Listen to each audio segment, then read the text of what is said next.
Good evening and welcome to another edition of the Final Wrap Sports Talk Show on DerekShapiroShow.com.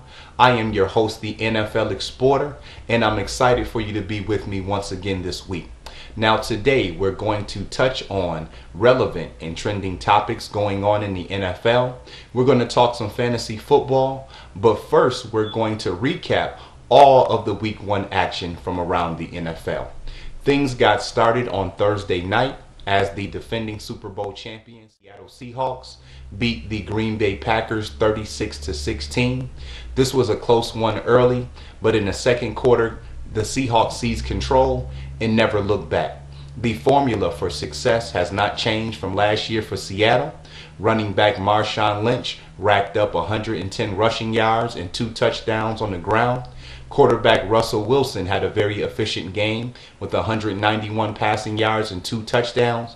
And that vaunted defense was on its A game, giving Aaron Rodgers a difficult time as they put a lot of pressure on him, came up with a couple turnovers. And that 12th man, that wild crowd out in Seattle, definitely played their part as well. For the Green Bay Packers, wasn't the best performance for them, but again, playing at Seattle is very difficult. Quarterback Aaron Rodgers only had 189 yards, 1 touchdown, 1 interception.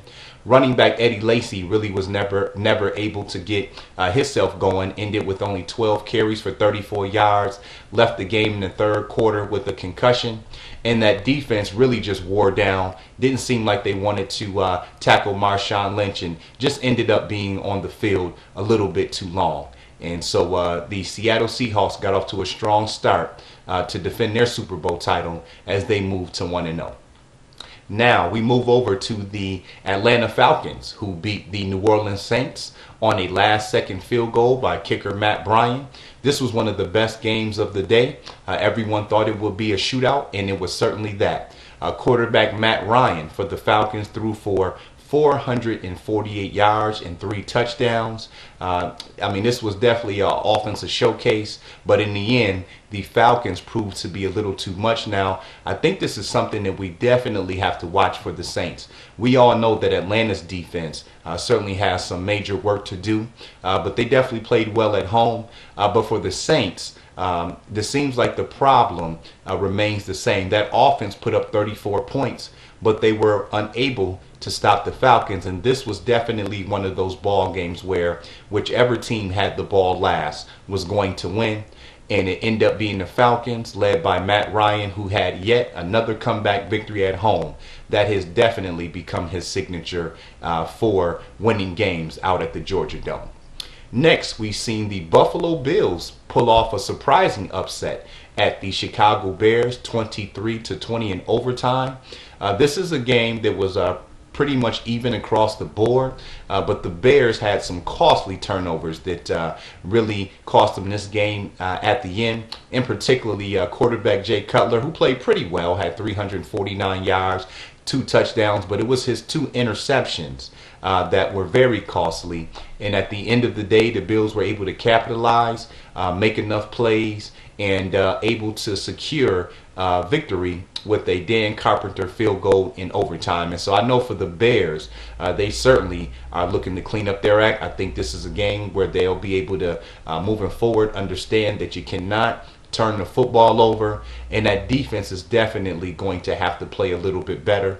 Nonetheless, the Bills start off the season with a tough road victory at Chicago to move to 1-0.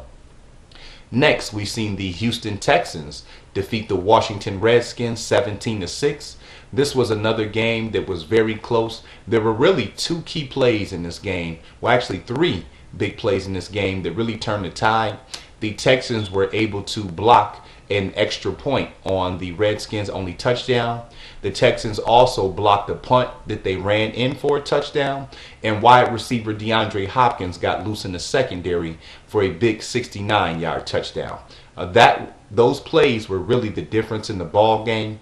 Obviously, for Houston Texans fans, they were very excited to see their star running back, Arian Foster, back on the football field. He was able to gain over 100 yards, and obviously the criticism is going to start pouring in for Robert Griffith III, who did not play bad. He didn't have any touchdown passes, but he did not have any turnovers. But I think at the end of the day, Robert Griffith III has to find his confidence, his swagger, and his mojo that he had back as a rookie. Right now, he's very indecisive. I think he listens to the media a little too much. You cannot please everybody. I think RG3 just needs to, kind of tune everything and everybody out and just get back to playing this game. As long as he can slide and get out of bounds to avoid big hits, I think he'll be just fine. Next, we've seen the Carolina Panthers beat the Tampa Bay Buccaneers 20-14. Now in this game, we've seen the Panthers playing without their star quarterback Cam Newton, who sat this one out with a rib injury, but backup Derek Carr came in and did an excellent job, passing for over 300 yards. Didn't have any turnovers and really played well in a backup role for the Panthers. That defense for Carolina looks like it's going to be very stout again. Very key play in that ball game as Tampa Bay was trying to go down to score again to win the game. Returning Defensive Player of the Year Luke Kelce stepped in to make a tackle and forced a fumble, and that pretty much sealed the deal for Carolina. Carolina also got an impressive debut from their number 1 overall draft pick in the first round. Wide receiver Kelvin Benjamin had 92 receiving yards and a spectacular touchdown. If you haven't seen that, you want to make sure to go on YouTube or Google that. This guy looks like he's going to be a special player. Next, we've seen the Minnesota Vikings beat up on the St. Louis Rams 34-6. This one was really no contest. You know that the Rams lost their starting quarterback, Sam Bradford, in the preseason. So they have a backup quarterback in Sean Hill. And just as I predicted, we know the Rams were going to try to run the ball with their best running back, Zach Stacy, but teams are well aware of that. And so there were a lot of 7- and 8-man fronts that Minnesota presented, which made it very difficult to run. And St. Louis really doesn't have any established wide receivers. And so teams are definitely going to force backup quarterback Sean Hill to beat them through the air. And that certainly does not seem like that's going to be a formula for success based off what we've seen in this game. Now for the Minnesota Vikings, it was a pretty balanced attack. They got 75 tough yards on the ground from Adrian Peterson. Obviously, defenses are going to make him their main focus. But second-year wide receiver Cordero Patterson is a versatile player. He actually scored on a 67-yard touchdown run when he lined up as a running back. The other touchdowns came from Greg Jennings, the veteran wide receiver, and Kyle Rudolph, their tight end. And so the Minnesota Vikings, under new head coach Mike Zimmerman, got their season off to a good start with the big win out in St. Louis. Next, we've seen the Pittsburgh Steelers and the Cleveland Browns. Now, this was an interesting game. Pittsburgh was actually up in this game 27-3. At halftime, Cleveland came out and scored 24 straight points. And as I mentioned on my show last week, the way that they did that is by they continued to run the football. So many times in football nowadays, we see teams get down early, especially by double digits, and they kind of abandon their running game. Well, Cleveland did not do that. They stuck with their normal offense, and with Pittsburgh playing a prevent type defense, trying to step back and just let Cleveland complete a lot of underneath passes, that left a lot of running room for Cleveland's running backs. And so Pittsburgh ended up getting the victory, 30-27. We're able to get a field goal in the final seconds of the game. The biggest news to come out of this one is that running back Ben Tate for the Cleveland Browns went down with a knee injury. His status is uncertain for week 2, but his backup running backs, rookie Terrence West, he stepped in and had a big game with 100 rushing yards, and their other rookie, Isaiah Crowell, had 2 rushing touchdowns. For the Steelers, Big Ben Roethlisberger threw for 365 yards, and Antonio Brown, he's a big-time player at wide receiver, had 116 receiving yards and a touchdown. Next, we've seen the Philadelphia Eagles come back from a 17-0 halftime deficit to score 34 unanswered points in the second half.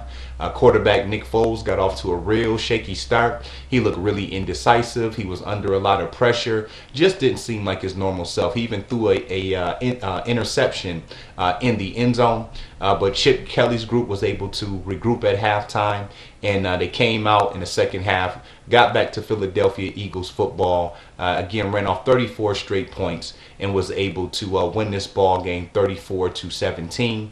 Shady McCoy had over 100 all-purpose yards. Wide receiver Jeremy Maclin and tight end Zach Ertz cost the touchdowns, and Nick Foles again cleaned up his act to finish with 322 passing yards and 2 touchdowns. The bright spot for the Jacksonville Jaguars, quarterback Chad Henne played well, 266 yards, 2 TDs, no interceptions, and also rookie Allen Hurns broke out in his debut with 110 receiving yards and 2 touchdowns.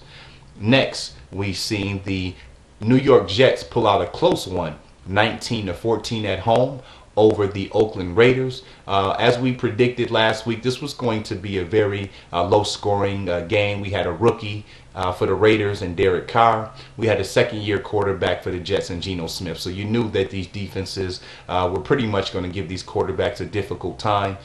In the end, it was a late touchdown by Chris Ivory to put the Jets ahead for good. And so both of these teams obviously have a lot of work to do with young quarterbacks. Both defenses look pretty tough, but in the end, it was the Jets pulling out the victory. Now, rookie quarterback for the Raiders, Derek Carr, did play well. He threw 2 touchdown passes, but it was really an ineffective running game for the Raiders, and we certainly expect that. The Jets have one of the toughest front sevens to run against in the NFL. For the Jets, their newcomers were solid. Chris Johnson had a receiving touchdown, and wide receiver Eric Decker had 74 yards receiving through the air. We're going to take a quick commercial break. When we come back, we'll jump back into our Week 1 action. Once again, it's the NFL Exporter on DerekShapiroShow.com. You are tuned in to the Final Wrap.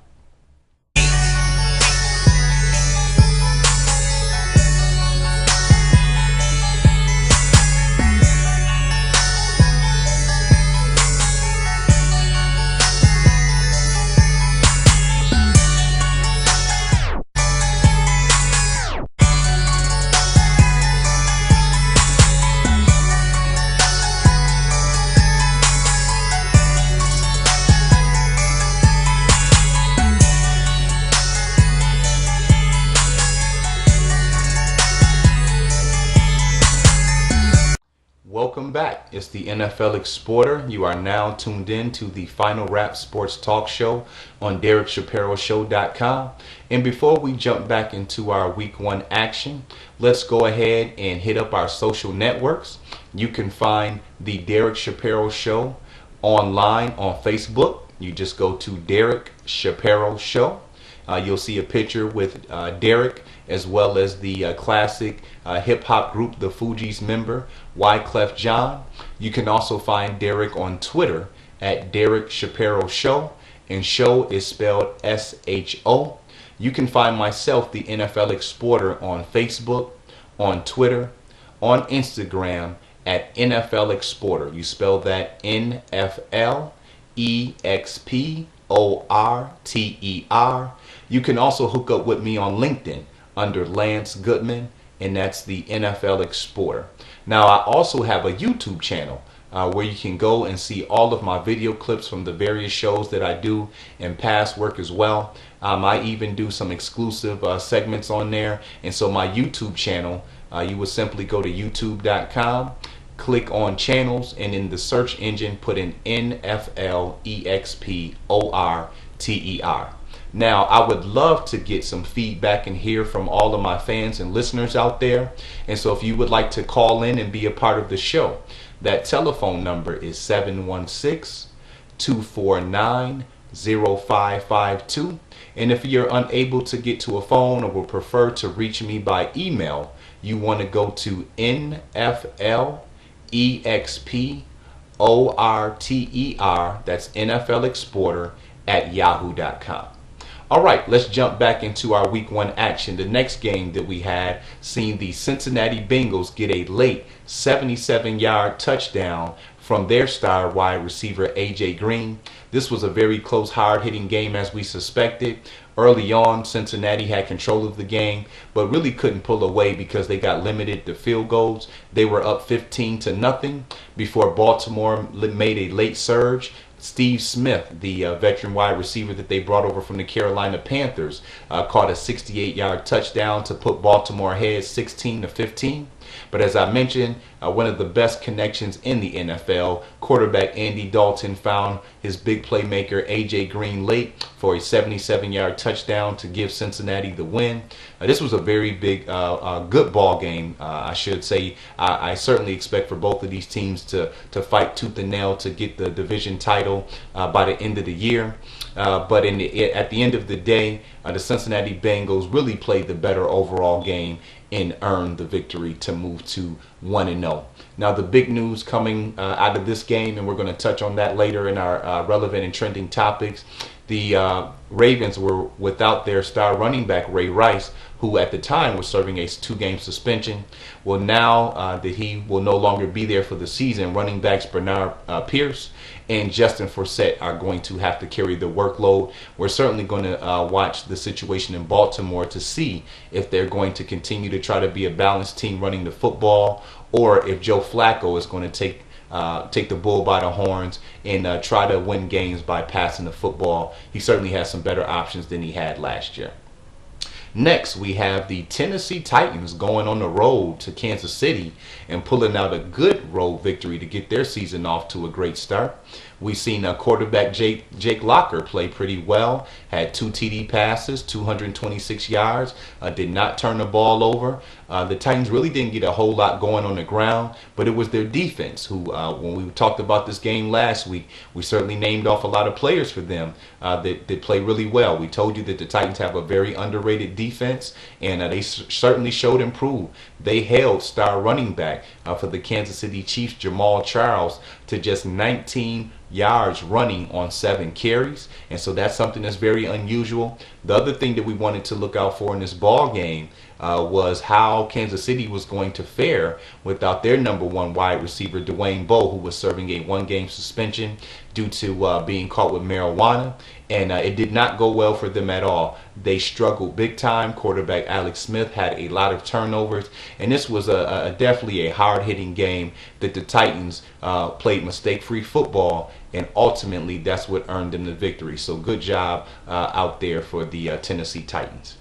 Next, we've seen another surprise. We had the Miami Dolphins winning 33-20 at home over the New England Patriots. Now, this was a game that New England had control of early, but it was really the Miami Dolphins free agent pickup in the offseason, Noshawn Moreno, who came over from the Denver Broncos. He really gave this team a spark and some big-time energy. He ran for 134 yards and 1 touchdown. The Dolphins mauled, surprisingly, the Patriots on the ground as running back Lamar Miller chipped in another 56 yards and a touchdown. Ryan Tannehill played well enough. Wide receiver Mike Wallace got off to a good start with 82 receiving yards and a touchdown. But it was really that Miami defense that made life difficult on Tom Brady. If you listened to the show from last week or caught some of my other broadcasts, I informed people that the Dolphins are the one team in the NFC East that have played the Patriots extremely tough over the last couple years, and their elite pass rusher and defensive end, Cameron Wake, is a big reason why. The Patriots do not have any answer for him.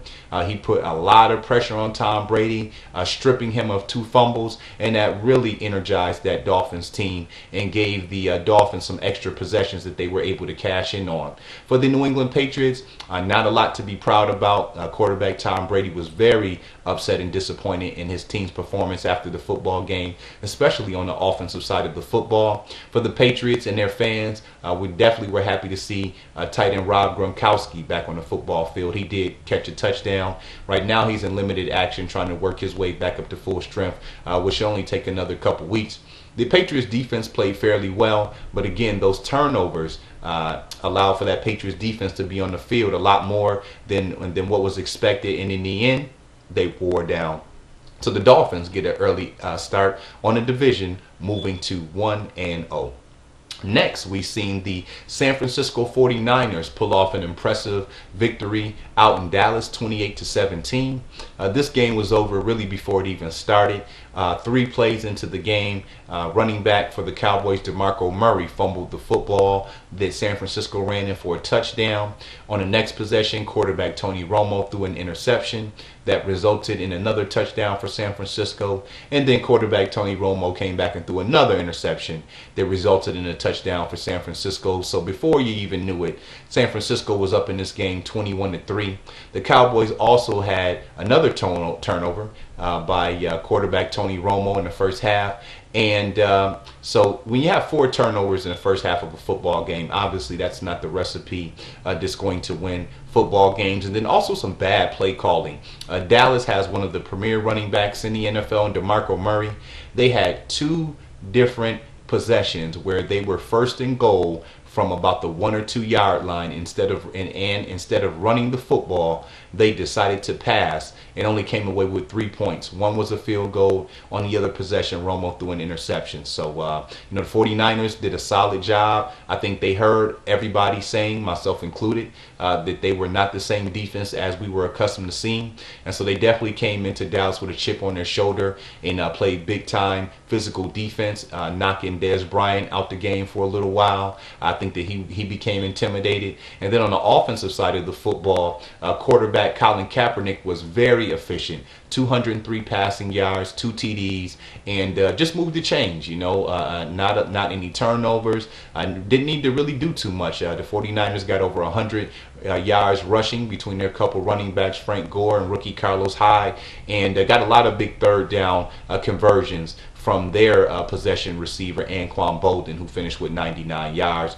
For the Dallas Cowboys, it just looks like it's going to be another long season. Again, they have a very explosive offense, but when you have a guy like Tony Romo, who's just going to continue to make mistakes, I mean, everybody expects for this to change, but let's face it, Romo has been in the NFL for 8 or 9 years now. It is the player who he is. He plays very well, but he definitely makes a lot of bad mistakes, including the turnovers in this game. They were all just bad decisions, so he can certainly improve on that area. But when you look at this Dallas Cowboys defense not being able to stop anybody, it just does not spell anything good for this Cowboys team. And so they certainly are a ball club that's got their work cut out for them. Next, we've seen the Denver Broncos hold off the Indianapolis Colts. Denver got off to a 24-0 lead before the Colts stormed back. And then at the end, Denver was able to close out the game. Peyton Manning was his usual self, 269 yards, 3 TD passes to big-time tight end Julius Thomas, who had 104 receiving yards on top of those 3 TDs. And Denver's defense looked pretty good. I understand, and people should know that when it comes to sports, anytime that a team gets a big lead, it's all about runs. You know that the other team is going to make some type of run, and it's just a matter if the team who gets out to that early lead can hold that team off, which 9 times out of 10 they usually do. When you get up by such a huge amount, 24-0, in Pittsburgh case, they were up 27-3 over Cleveland. It's just human nature. You begin to relax, and instead of continuing to play aggressive and play your normal style of football, you tend to relax and kind of take the load off, and kind of it's a mentality. You're up that large, kind of let us peel back a little bit, play it safe, not make mistakes, and just try to win the ball game. And so I think that some teams you may see them be a little bit more aggressive when they get those big leads to really close teams out to the point that there is no way that they can come back. For the Colts, that running game continues to struggle. So as you can see, quarterback Andrew Luck, who threw for 370 yards, had 2 TD passes, but also 2 interceptions. And you can certainly expect that when you have to pass the football so much. The problems remain the same for Indianapolis. We talked about in the preseason. We're not able to run the football. And when you have to pass the football so much, there's going to be times where your pass protection breaks down. And then the big loss for Indianapolis, and we'll cover that when we get to our injuries later, they played without their top defensive end, Robert Mathis. He's an outside linebacker now. They converted to a 3-4 defense. And so they're going to be missing him for much longer, and they've got to find somebody now who can be able to rush the passer. Next, we've seen on Monday Night Football, the Detroit Lions put it on the New York Giants, 35-14. Matt Stafford hooked up with his favorite target, Megatron, Calvin Johnson, for 2 early touchdowns to get ahead 14-0. And after that, Detroit never looked back. Running back Joyke Bell had a nice day. He had a touchdown. Matt Stafford lit up the airways with over 300 passing yards, 3 TDs, and also chipped in 1 rushing touchdown. And as we mentioned, Calvin Johnson had a big day with 164 receiving yards and 2 TDs. On the defensive side of the football, Detroit used the recipe that they have. They have a very tough front seven with the likes of Ndamukong Suh. Second-year player Ezekiel Ansah looked very good. And some guys like DeAndre Levy and Stephen Tulloch were able to make amends for a secondary that is not that highly heralded. For the New York Giants, looks like it's going to be another long season. It took that offense a while to get clicking. Just weren't able to get it going in the passing game early. Wide receiver Victor Cruz was very frustrated out there, wasn't able to catch a lot of balls. Running back Rashard Jennings continues to be the one bright spot for that offense. And then the defense just didn't play well, weren't able to get enough pressure on Matt Stafford. And I give them a benefit of the doubt. Nobody can stop Calvin Johnson, so you certainly can't ask him to do that. But there were another 200 plus yards of receiving that went to other wide receivers, namely Golden Tate, who was an excellent pickup for Detroit from the Super Bowl winning Seattle Seahawks from last year. Next, we had to end out the week, we had the Arizona Cardinals pull out a late victory at home, 18-17 over the San Diego Chargers. In this game, quarterback Carson Palmer was very effective, did not throw any interceptions, had 304 passing yards and 2 TDs. Running back Andre Ellington had 53 yards. He's still nursing a foot injury. We weren't sure heading into that game if he was going to play. And then the Cardinals defense were very impressive. I was a person who wasn't too high on them since they had 2 of their best defensive players out for the entire season. But at least at home, they fed off the energy of the fans, and they have a very good secondary with Patrick Peterson and Antonio Cromartie. It looks like as long as they can hold up against the run, they definitely have a secondary that can defend the pass very well. For the San Diego Chargers, it was a good game. Again, you have to respect how tough Arizona's defense played. I know that quarterback Phillip Rivers is probably upset over this one because they only lost the game by 1 point. And I'm not saying if this play didn't happen that they would have won the game, but when you look at the tape, there was a play right before halftime when San Diego was trying to get a little bit closer in field goal range with maybe about 20 seconds left on the clock. And he was trying to complete a pass to wide receiver Eddie Royal, who was coming across the middle. And in the middle of his route, he just stopped running, and a defender stepped in for the interception. And Arizona was able to get a field goal before the end of the half, and that really ended up being a difference in this ball game. And so both these teams are sure to be in a wild card playoff hunt by the time the end of the season comes around if they can stay healthy. But today it was 113 receiving yards by Michael Floyd of the Arizona Cardinals, who secured a home victory 18-17. All right, that wraps up our NFL football coverage for week 1. When we come back, how about we talk some fantasy football? It's the NFL Exporter. You are listening to the final wrap on DerekShapiroShow.com. Don't touch that dial. We'll be right back after these messages.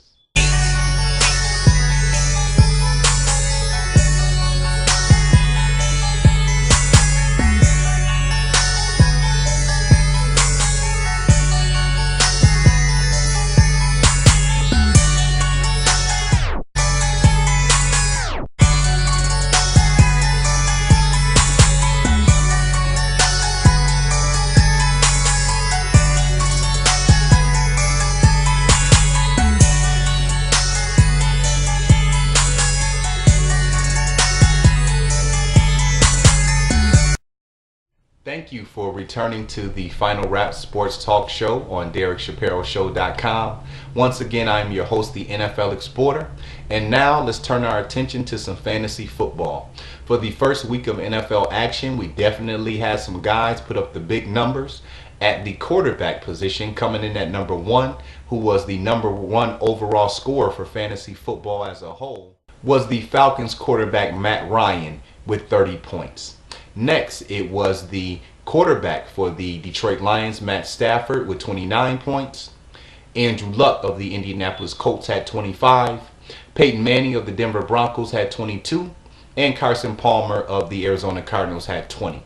Now, all of those quarterbacks, with the exception of Carson Palmer, were ranked inside of our top 10, and Palmer made the top 15 cut, definitely being ranked as a starting quarterback for fantasy football.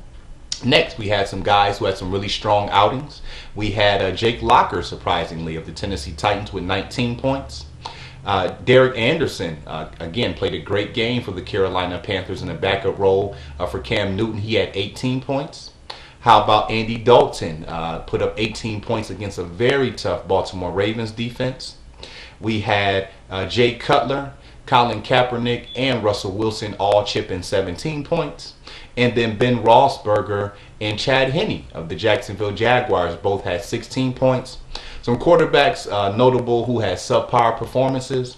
We had Drew Brees, Nick Foles, Phillip Rivers, Tom Brady, Aaron Rodgers, Tony Romo. All of those quarterbacks were in people's starting lineups this week, and all of them did not play up to their potential. Next, at the running back position, our stars for the week were Marshawn Lynch and Le'Veon Bell. Both put in 24 points. Lynch with Seattle, Bell with Pittsburgh. Noshawn Moreno of the Miami Dolphins had 19 points. Mark Ingram for the New Orleans Saints had 18.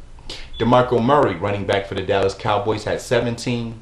Matt Forte for Chicago and Chris Ivory for the Jets both had 16 points. And then Rashard Jennings of the Giants and Isaiah Crowell of the Cleveland Browns both chipped in 15. When we look at some other notable names who did their thing for the running back position, we had Darren Sproles, Chris Johnson of the New York Jets, and Justin Forsett of the Baltimore Ravens all had 14 points. We had Monty Ball of the Denver Broncos with 13. C.J. Spiller of the Bills, Ryan Matthews of the Chargers, and Shane Vereen of the Patriots all put in 12 points. We have 4 players with 11, led by Joique Bell, Shady McCoy. And then we had 3 players with 10 points. Namely, we had Giovanni Bernard, Arian Foster, and the rookie Terrence West for the Cleveland Browns. Moving over to the wide receiver position, Megatron Calvin Johnson led the way with 28 points. Rookie Allen Hurns for Jacksonville had 23. A.J. Green of the Cincinnati Bengals had 19. Cordero Patterson of the Minnesota Vikings had 18. We had 2 guys with 17, that being Steve Smith of the Ravens and Antonio Brown of the Pittsburgh Steelers. Jeremy Maclin had 15 points for the Eagles, and Calvin Benjamin had 15 for the Carolina Panthers. Some other notable names on this list: with 14 points, we had DeAndre Hopkins of Houston and rookie Brandon Cooks of the New Orleans Saints. And then also, Roddy White had 13 for Atlanta, and Mike Wallace had 12 for the Miami Dolphins. And then a couple other guys that were worth mentioning, both Randall Cobb of the Packers and Brandon Marshall of the Chicago Bears had 11. And Rod Streeter for the Raiders and Kendall Wright for Tennessee both had 10. Moving over into our tight end position, the big star today was obviously Julius Thomas of Denver, who had 28 points. Vernon Davis for the 49ers had 16. We had Greg Olsen had a big day with 14 points. How about Martellus Bennett for Chicago and Zach Ertz for Philadelphia, both chipping in 13. We had Dwayne Allen, the tight end for Indianapolis, with 12. How about Adrian Robinson, the tight end for the New York Giants, with 11. And Rob Gronkowski was able to have 10. There were a couple other players who did well. It's a little bit different at the tight end position. You don't see a lot of targets and big numbers there. So there were quite a few players who were able to catch for over 70 yards. That being Antonio Gates, Delaney Walker, Anthony Fasano, Dennis Pitta, Jimmy Graham, Kyle Rudolph, and Levine Tualulu. And let me rephrase that. These players did not catch for 70 yards, but had at least 7 points. So let me make that quick correction there.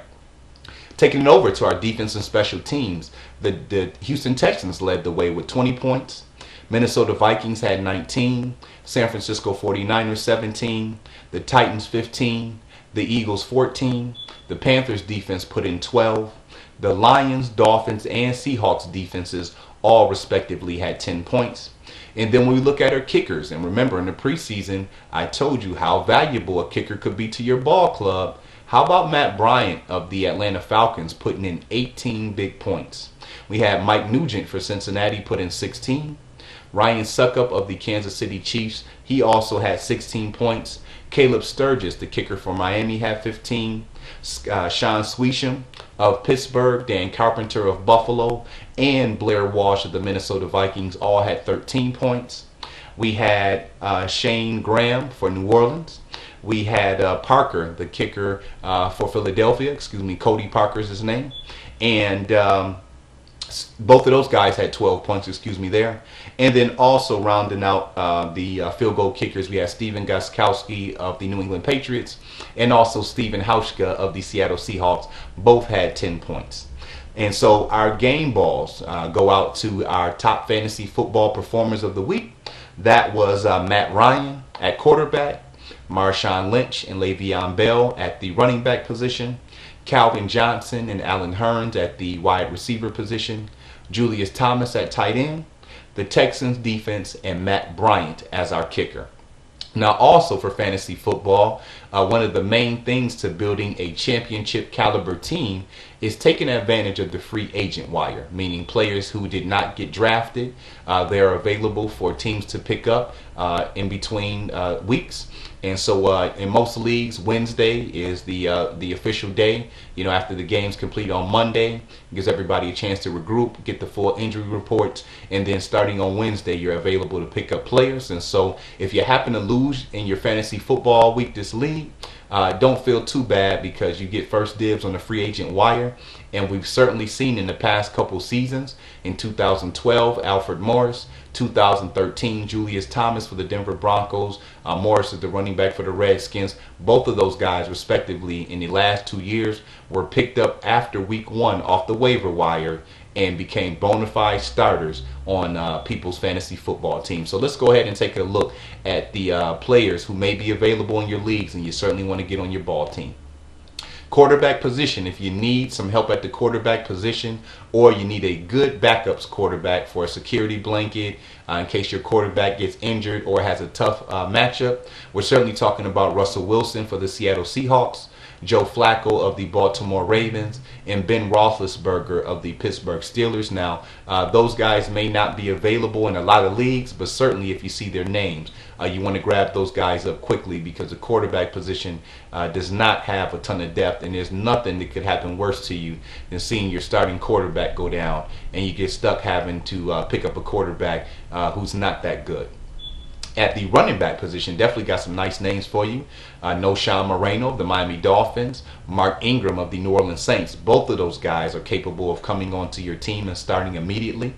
Next, we have Terrence West of the Cleveland Browns. Spoke about him in the preseason. This guy is definitely going to continue to get fed the football. How about Carlos Hyde for the San Francisco 49ers? 11 points in his rookie debut. He's going to continue to get a lot of work out in San Francisco along with Frank Gore. And then some guys who may not be starters, but it kind of depends on the matchup week to week, but they should certainly factor in regards to goal line carries and getting some work. We're talking about Chris Ivory for the Jets, and also Isaiah Crowell of the Cleveland Browns. But with Crowell, you certainly want to watch the injury status on Ben Tate because Crowell is third behind Tate and Terrence West, who we just mentioned a moment ago. Also, Fred Jackson of the Buffalo Bills is another guy who's definitely going to get a lot of work. And so all of those running backs should be some viable assets to your fantasy football teams. And then, of course, I cannot forget Justin Forsett and Bernard Pierce. Again, Ray Rice will not be playing this season. We're going to talk about him in our next segment. But with that being the case, you certainly have two running backs in Baltimore who are going to get the action since Rice is not going to be there. Let's take it over to the wide receiver position. How about veteran Steve Smith for the Baltimore Ravens? Had over 100 yards and a touchdown. We're talking about Calvin Benjamin for the Carolina Panthers. Stepped in a big rookie debut with 15 points. DeAndre Hopkins for the Houston Texans certainly is on pace to have a big second-year campaign.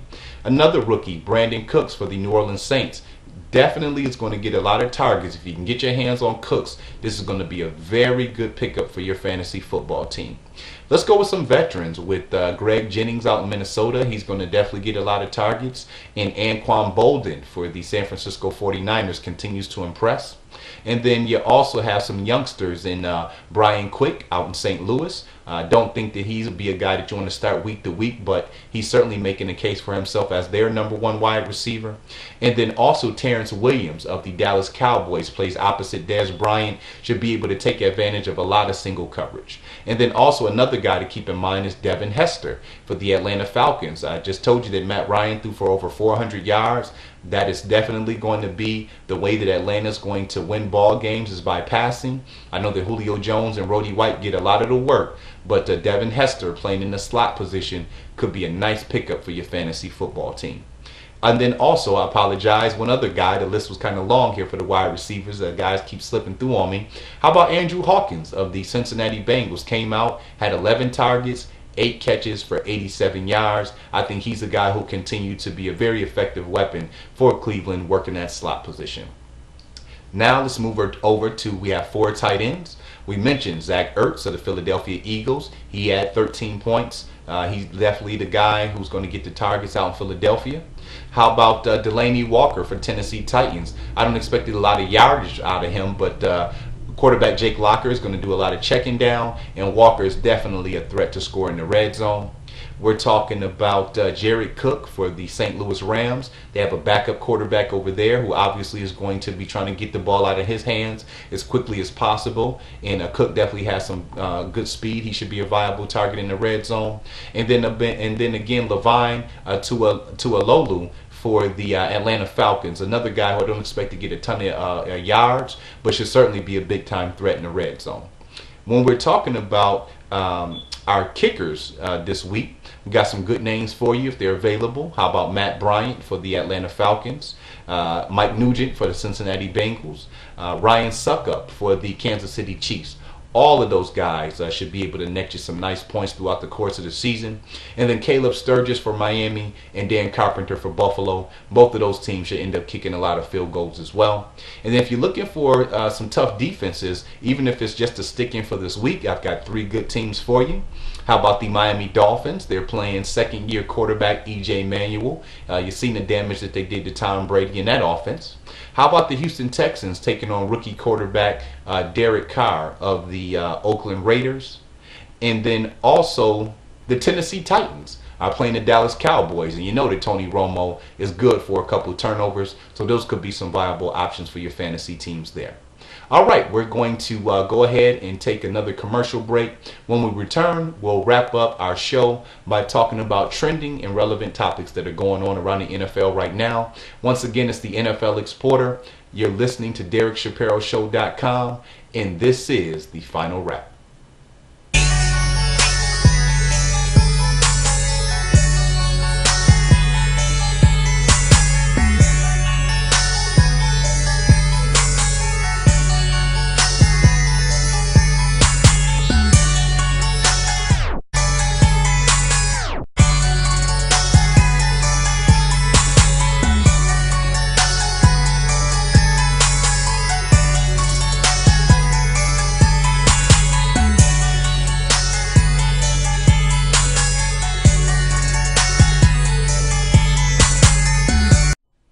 Welcome back. It's the NFL Exporter on DerekShapiroShow.com.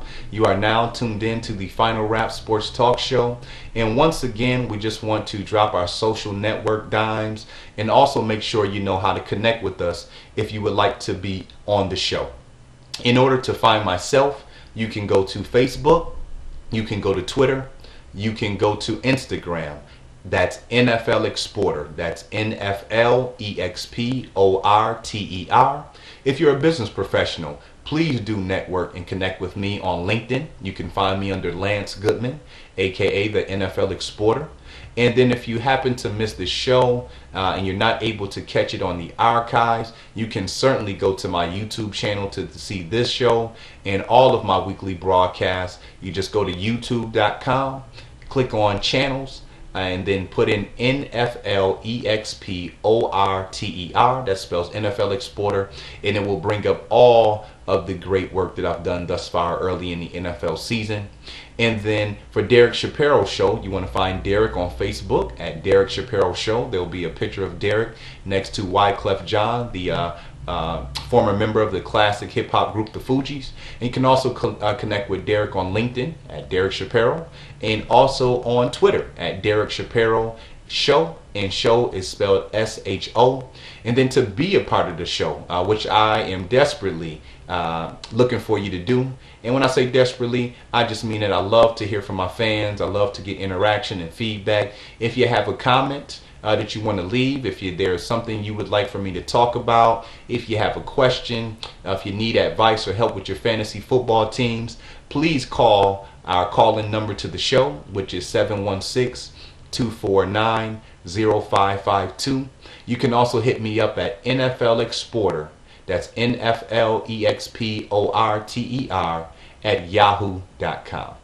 All right, now to end our show, we've got some pretty interesting topics that are moving around here. And so I'm going to start first with the injury report. The latest major injuries, and that's always a big thing for NFL football. The major injuries that hit in week 1 were tight end Tyler Eifert for the Cincinnati Bengals suffered a dislocated elbow. He's going to be out for about 8 to 10 weeks, so that's a big blow for them. Tight end Jermaine Gresham should now be the team's #1 tight end, so he just got a bump up for fantasy football. He may be a player you want to get on your team if you need some help at the tight end position. The couple guys suffered some hamstring injuries. We know that those have a tendency to linger. That being wide receiver Alshon Jeffrey for the Chicago Bears, and Jordan Reed, the tight end for the Washington Redskins. So we'll certainly keep an eye on both of those guys. And then the Kansas City Chiefs suffered some major blows. They lost their starting inside linebacker and their starting defensive end. The linebackers Derek Johnson, the defensive end is Mike DeVito. Both of those guys had season-ending injuries, so that certainly doesn't bode well for that Kansas City defense. Javion Clowney, the rookie for the Houston Texans, this is not a good sign. Since he has been drafted, this is the 3rd time that he's been injured already in his young career. He's expected to miss anywhere from 4 to 6 weeks with some damage that got done to his knee. They really don't know exactly what it is right now, but definitely he's going to miss some time. And so I hope the next time that he gets back on the field fully healthy, he can make it through the rest of the season, because this is an obvious concern, especially for a guy who was a #1 overall pick. And then the biggest blow of the week came to the Indianapolis Colts. Now, their star outside linebacker, probably the best player on their football team, definitely a leader in the locker room, a veteran, won a Super Bowl some years ago back with Indianapolis. Robert Mathis was already serving a 4-game suspension due to performance enhancement drug policy. Well, now he's going to miss the entire season with the torn Achilles, and so that's huge. He led the NFL in sacks last year with 19.5. I'm not sure how Indianapolis is going to get a pass rush, but we certainly hope all of these players can recover and get back to full health, because when it comes to NFL football, it is a career, and sometimes guys just don't rebound and be the same player that they were, and especially when you're looking at Robert Mathis, who's amongst one of the best players overall in the NFL. He's a little bit older. I think he's about maybe like 31 or 32. And, it could be the end of the road for these guys. So we certainly wish all those guys much success in recovering and getting back on the football field. Now, something else to note here is that the NFL and their Players Association is going to be voting actually today on the drug policy for the NFL. They're thinking about, or the topic that's on the table to vote on is changing basically the threshold, basically raising the tolerance level for drugs such as HGH, marijuana, and also amphetamines. And so, we'll see how that goes this time next week. There should be an answer in on the show, but that is something that the NFL was looking at closely, and the major effect and impact that it will have is this doesn't make a lot of sense to me. I don't like this at all. I think that NFL right now, I think I talked about this last week, they're just in a tailspin. They are not making very good decisions overall when it's coming to these players. They seem to care more about their brand and about their product than they do about these players as individuals. Now, what would happen is Josh Gordon, the star player for the Cleveland Browns, who sat out some games last year due to violating the NFL's drug policy, was going to be suspended a couple games this year due to violating that same policy. And then also, while he was awaiting to hear what his sentence was on that from the NFL, he got arrested for drunken driving and speeding. And so, I don't think a guy like that should be playing in the NFL this year. They put him out for the year. I think that it's good for him as a person. For a minute, let's step away from the football field. Obviously, he has some problems. If he is unable to pass drug tests when he knows that football season is approaching, and again, this was a second straight year. I'm totally for, the first time that something happens, obviously if it's not something, really bad or just straight up outbreaking the rules, then certainly, we can give players a benefit of the doubt. But when you get caught last year, then you come back this year and get caught again, and then while you're waiting to hear word on what your punishment is, you're out drinking and driving and speeding, which obviously could affected somebody else's life, being on the road drunk, being drunk driving and speeding. So I don't think he deserves to play this year. Wes Welker for the Denver Broncos, he's another guy that I got word in, and I don't like this either. Now, according to reports, which we know the media is good for sweeping stuff under the table and not giving full information on players that they want to protect their image or they don't want the word to get out. But what we're hearing about now from Wes Welker is he actually knew about this, that he was going to be facing a suspension, and appealed it. And by the time us, the public, found out about it, and even the majority of the media, it was after his appeal was denied and he was suspended. And so why was it that that information wasn't disclosed to us when the NFL first found out about it? Why was this kept a secret up until Wes Welker's appeal was denied? So I don't like that. If you're going to be, bringing information to the forefront, you need to do it about everybody. Let's stop protecting these players and their reputation. If the guy made a mistake or did something wrong, then he needs to be addressed for that. He doesn't get to hide behind the scenes and try to work out a deal in secret. And then when it doesn't work out, we find out about it. So for both Welker and Gordon. Now, Welker was only serving a 4-game suspension. Again, Gordon was going to miss the entire season. But if the NFL reverses their current standing on these drug and HGH and their drug policy issues, then Gordon is going to be reinstated to play this year, and Welker won't serve those 4 games. And I just think that's unfair. I think that if they make up a new rule, then it should start moving forward, not let's go back in time and guys who this rule wouldn't have applied to, let them play, because that's what they're saying in essence. Well, if this rule was intact at the time that Welker and Gordon got caught, then they would have been able to play. Well, guess what? The rule wasn't intact when these guys got caught. And so I don't like that at all. Nonetheless, we'll find out what's going to happen with Gordon and Welker. Obviously, the big news coming out the NFL was the very disturbing yet real story concerning domestic violence, concerning Ray Rice and the star running back for the Ravens and his wife. Now, originally, this is something that we talked about from our very first show here on the Final Wrap, that Ray Rice was in a domestic violence incident with his girlfriend, and the original surveillance camera tapes that surfaced from TMZ, the popular media outlet, showed Rice dragging his girlfriend out of a hotel elevator, basically onto the floor, and he's kind of making some attempts to wake her up or bring her back to consciousness. And based off of that, the NFL gave Ray Rice a 2-game suspension. Now, obviously, everybody was up in arms about that. We know that right now, over about 45% of the NFL fan base is comprised of women. And so you had a lot of people upset with that, because players are getting a 1-game suspension for marijuana. Players are getting 4 games suspended for violating the NFL's performance enhancement drug policy. So they wanted to know, how's a guy getting off with only 2 games for putting his hands on a woman, which is a much more serious crime. And so my take on this from day one was always, I understand all of that. I certainly understand that the NFL dropped the ball as far as only giving them 2 games. You certainly are deserving of a little more of a punishment, but the court system failed.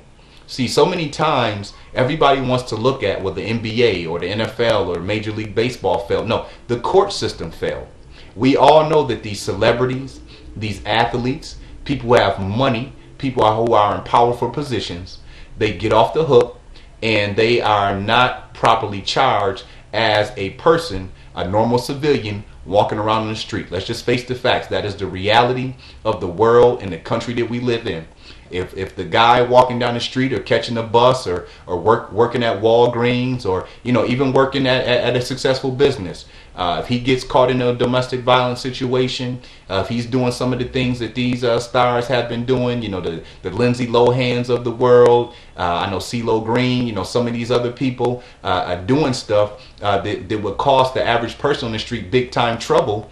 The court system lets these people off the hook. And so I look at the court system first and foremost because Ray Rice got into a domestic violence situation and all he got was anger management classes. That is the failure on the court system as well as the NFL. And so there's certainly a lot of accountability to go around. Nonetheless, yesterday, the NFL received video footage. Basically, the surveillance camera from inside the elevator was released. And it showed Rice striking his girlfriend 2 times. It appears to be a closed fist. The camera, is in the ceiling. It's not super clear to see. And again, I didn't blow up my screen. I didn't, try to put my face in the screen to see it. But you can obviously see him hit his then fiance and wife 2 times. And the second time that he hit her, and both appeared to be in the face. She looked like she fell unconsciously, or when she was falling, she kind of hit the side of the elevator and at that point became unconscious. Well, obviously seeing that video footage is disturbing. I mean, anytime we see anybody, a man hitting a man hitting a woman, when it's not, boxing or something like that, MMA, something where it's warranted, certainly very disturbing. And so I would say maybe 2 or 3 hours after that film surveillance camera was released, pretty much all over the place. All the major shows had and everything. The Baltimore Ravens parted ways with Rice. They terminated his contract. From there, the NFL suspended him indefinitely. And so Ray Rice will not be playing football this year. I don't know what prospects lie ahead for him in his future. And one other thing I wanted to mention as well in regards to Ray Rice's suspension, which I don't hear people saying, is this is not a situation where Ray Rice and his wife, are no longer together.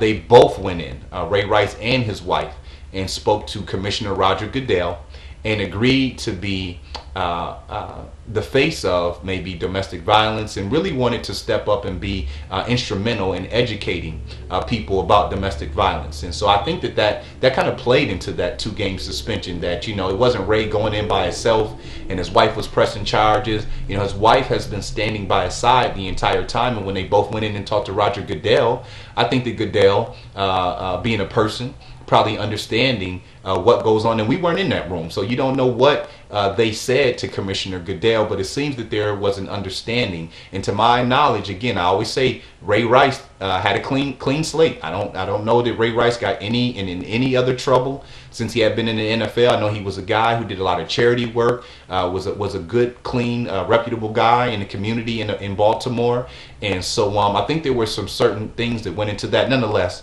Ray Rice will not be playing this year. This is something we're going to watch because, as we mentioned last week, Greg Hardy of the Carolina Panthers, he has a domestic violence case coming up, as well as Ray McDonald of the San Francisco 49ers. And have an opportunity to see how the NFL handles both of those cases. Now, what was also very interesting that took place over the weekend, and I think that whether it's by chance or on purpose, I think it was very crafty. It was very convenient for the media to release this surveillance footage of Ray Rice, because we also had some big news come in from the NBA over the weekend. Now, this is an NFL show, but I am a person in the media. I do have a voice, and I certainly am a person who wants to make sure that you get the most broad and realistic views and perspectives on things. And I know a lot of times on these major syndicated shows, they can only say but so much, okay? Well, again, and again, the things that I say, I'm certainly not offending anyone. I'm just speaking on truth. His name is Bruce Levinson. Many of you, because this show is highly syndicated in Atlanta, Georgia. That's where me and Derek have our ties. We both still have a lot of business there, a lot of friends. We're there often.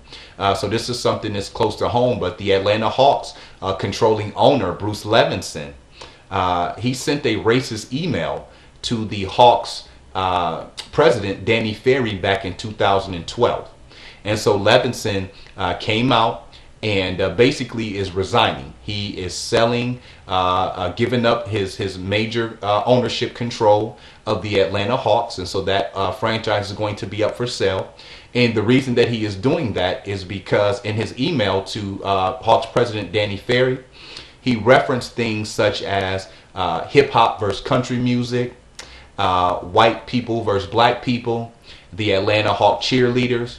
And he was stereotyping the Atlanta Hawks fans by saying that white fans may be afraid of black fans. And so this is very disturbing. You know, we just got through wrapping up the whole Donald Sterling issue, where Sterling, the former owner of the Clippers, made racist remarks to his side chick, whoever this young woman was, about bringing black people to the game and so on and so forth. And here we are, no more than 6 months later, and we have another owner who is making racist comments. And to me, this is really disturbing because it's sending a message out that these owners, you know, they don't mind making money off of these players who are primarily black.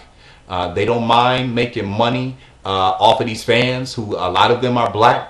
You know, a lot of the following for these franchises are African American people. So you don't mind making money off of them, but you still have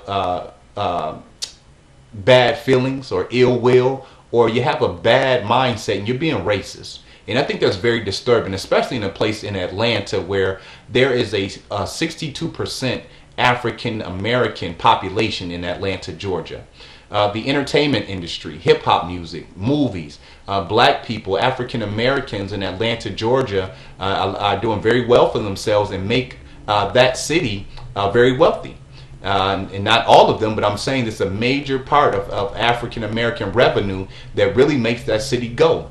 And especially being a sports franchise owner, when your product, when the players, the fans, the people who are putting money in your pockets, you have negative things to say about them, that is a major issue. So I want to make sure that that is something that we address and that we talk about as well, because the Ray Rice story is big, it's very important, but at the same time, like I said, I think it's real convenient how this video footage was released, because if it wasn't for the Ray Rice story breaking yesterday, which was Monday, then this Bruce Levinson story would have been the biggest story going on in the sports world, and the Ray Rice video surveillance and him getting in trouble is deflecting attention away from that.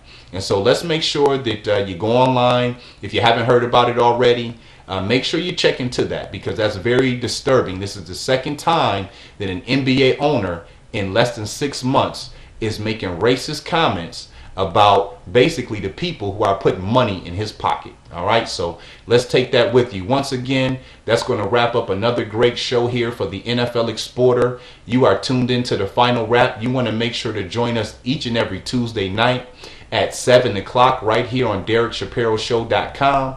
If you happen to miss the show on Tuesdays at 7, you can catch us on Saturdays at 2 o'clock for a re-air of the broadcast. Worst case scenario, if you can't catch either one of those, simply go to the archive section on DerekShapiroShow.com, click on NFL Exporter, click on the month of September or whatever respective month that we're in, and you will be able to see the show on your time and your convenience. Once again, the final wrap. Each week we're going to talk about trending and relevant topics in the NFL. We're going to talk some fantasy football, and we're going to put the final wrap on each week of NFL football.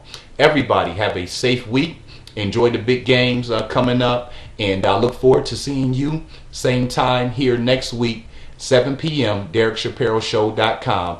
It's the NFL Exporter signing out. 1100.